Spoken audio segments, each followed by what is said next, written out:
Hello guys, ipapakita ko sa inyo yung nabili kong Kaber na 1 month and 15 days.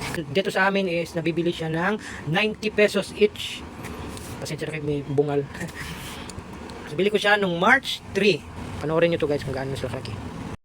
Isang sisiyo dyan is 1, 2, 3, tatlo yan. Tapos yung isa na pulang-pula, yung maliit, yung red, yung pulang-pula is hindi yan Kaber,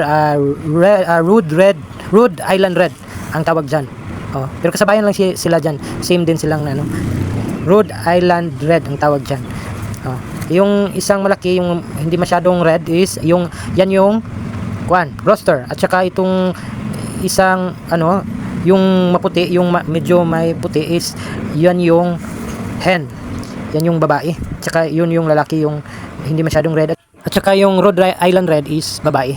Babae lang pula kung lalaking na Kasi bigay sa akin yan itlog pa. Pinalimlim ko lang sa native na chicken.